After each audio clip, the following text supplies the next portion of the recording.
はふきのきんぴらを作る予定です。で、茹でたふきで皮を剥いた茹でたふきですけども、200g の分を、味がよく染みるようにちょっと斜め切りにします。3センチぐらいで、斜めにちょっとカットします。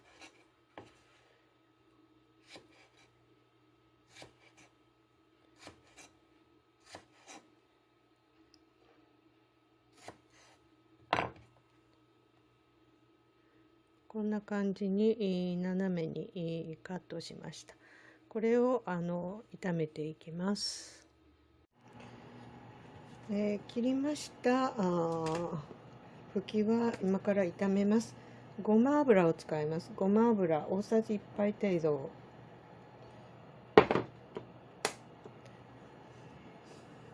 でフライパンで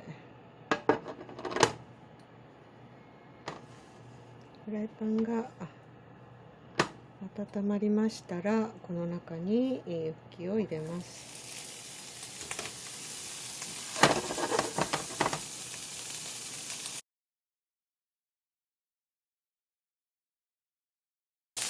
で油が回りましたら、これにみりんを大さじ1杯入れます。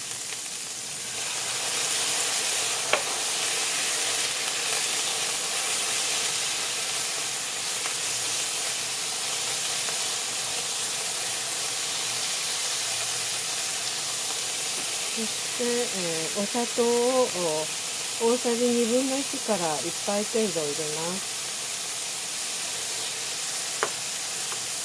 好みの甘さにしてください。で、炒めましたら、ここで今日はだしを使います。だし入りの醤油、もう絡めてあるだし入りの醤油を大さじ1/2入れます。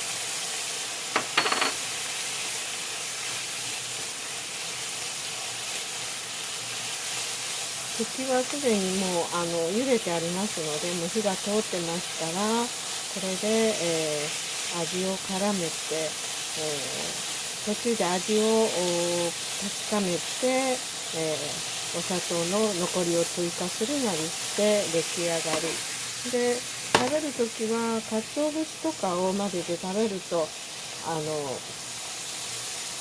ふきのほろ苦さっていうか、ほろ苦さがまろやかになります。ふきの苦さっていうのはちょうど春から夏にかけて、体調がだんだんと夏に向けて体調を整えるためにこのほろ苦さがいるというふうに私は聞いてます。春の苦さは大事だということです。で、これで汁気がなくなるまで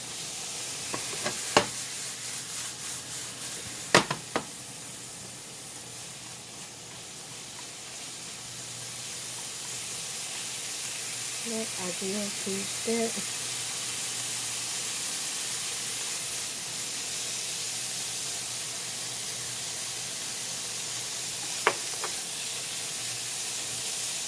もう少しお醤油が入れたらよかったなと思ったらお醤油もちょっと足して、最初は薄味で、いきます。